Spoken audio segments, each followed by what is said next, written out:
Anh ra đứng đi em chụp cho cái nào. Đang quay video sẵn chụp luôn. Ồ cái ấm đẹp quá. Hey, bonsai một ngày vui xin chào tất cả các bạn nha. Chúng ta lại gặp nhau trong cái video này, trong cái chuyến mà mình đưa gia đình đi cùng với xuống ở Bến Tre, huyện Chợ Lách để giao lưu với cùng với các anh em yêu thích bonsai dừa ở huyện Chợ Lách, tỉnh Bến Tre. Và đây trong cái video này mình xin mời các bạn xem cái vườn dừa liên kết của người anh em của mình, Nguyễn Thanh Phương. Đây các bạn thấy không, lượng dừa ở đây cũng là khá là nhiều, và trong đây là toàn những cái tác phẩm dừa mà tương lai là sẽ rất là đẹp các bạn. Cái này gọi theo cái tiêu chuẩn là bonsai lùng lực. Đặc biệt một cái nữa là những cây này là những cây đều có tuổi, thân gỗ, lá trẻ, và dáng rất là đa dạng, dáng rất là quái các bạn. Những cái tác phẩm này sắp tới đây sẽ được đưa ra thị trường thông qua nhiều kênh phân phối. Trong đó cái vườn dừa bonsai một ngày vui là một trong những vườn dừa liên kết đối tác với lại của Nguyễn Thanh Phương. Thì anh em cũng biết nhau được cho đến nay là được hơn 1 năm rồi các bạn.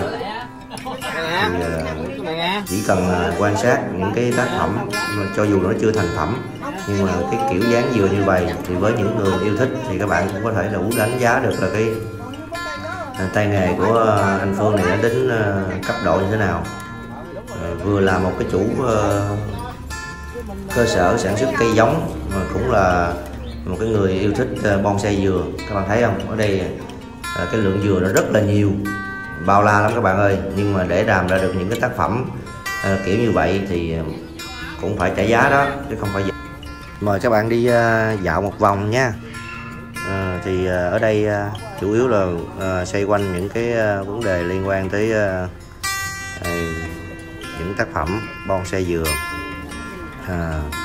Còn trong cái video này thì mình không có nói về cái làm cho tấm nè, cách trồng, cách chăm gì hết, mà chỉ tập trung vào cái vấn đề là về phong cách chơi.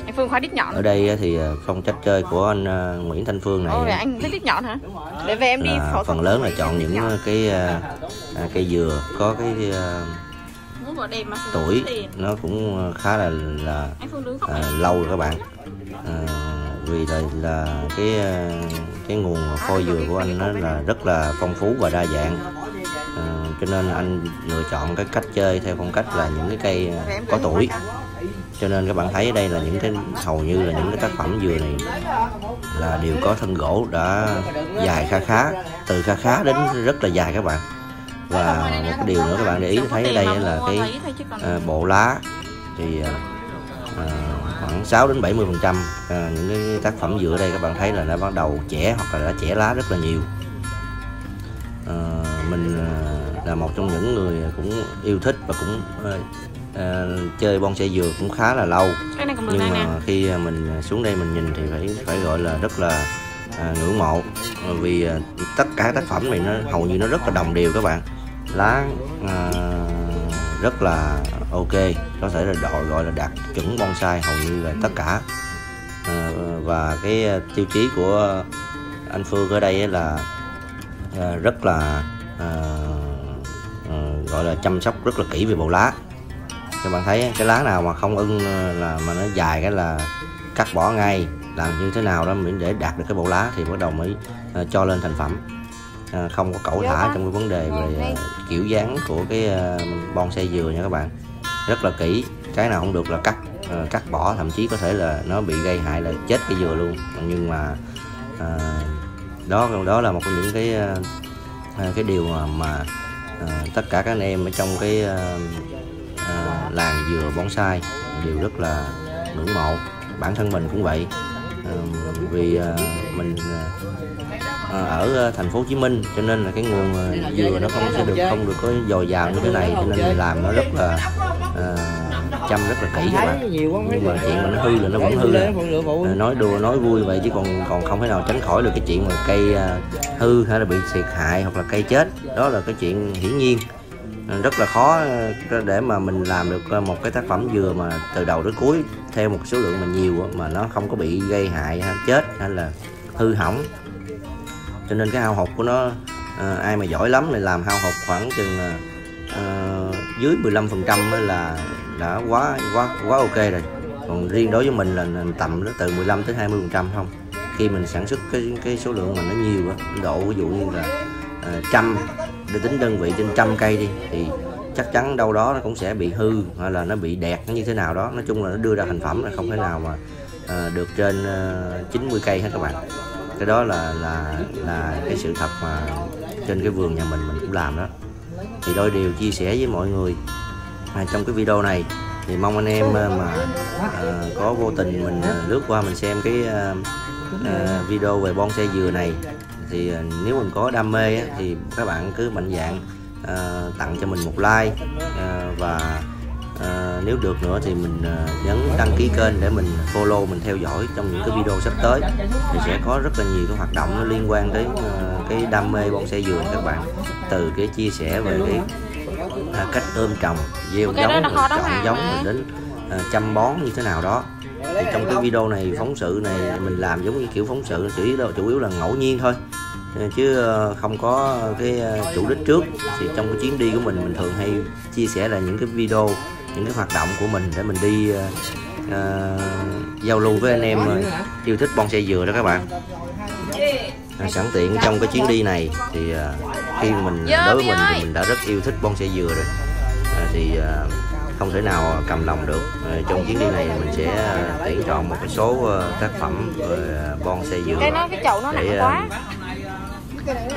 tiếp tục mang về vườn mình chơi, và sẵn sàng chia sẻ giao lưu với lại tất cả mọi người. Khi các bạn xem cái video này là khoảng 1-2 ngày nữa thôi, mình về mình chỉnh chu là những cái tác phẩm này, các bạn sẽ thấy những hình ảnh đó. Anh em nào có yêu thích bonsai dừa thì cứ mạnh dạn inbox hoặc là kết bạn với cái số Zalo của mình có để trên màn hình đó, 08123 99939, để mình nhanh tay chọn được những cái tác phẩm mà theo như mình là ưng ý, và mình sẽ về chỉnh sửa một cách lại thêm một chút xíu nữa để cho nó chỉnh chu phù hợp với lại cái thị hiếu của thị trường. Bởi vì mình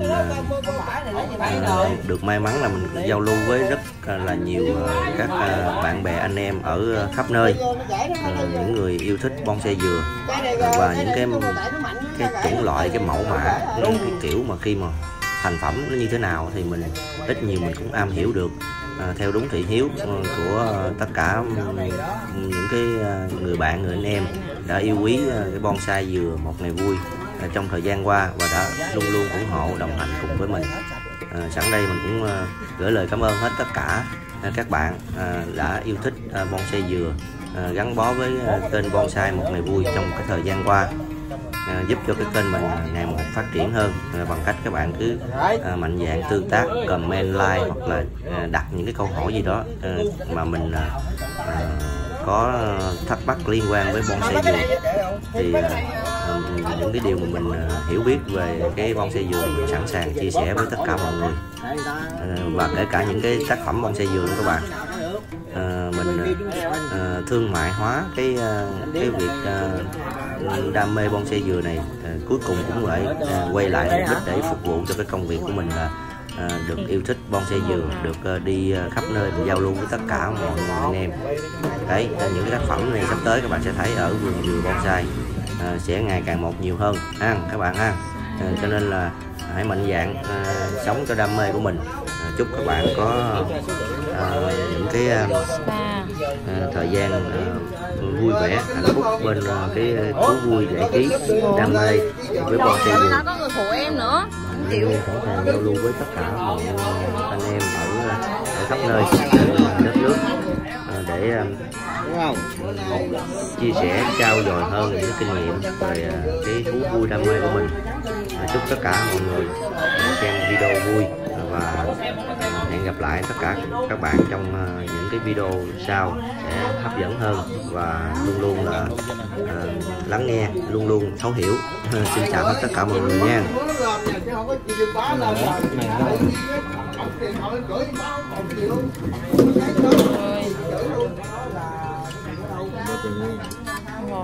Rồi anh bỏ vào đó cho em luôn đi.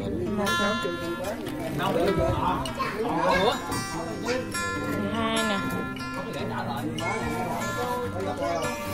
13 nè.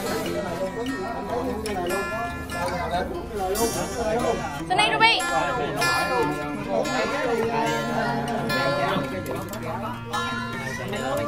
Bây giờ tối là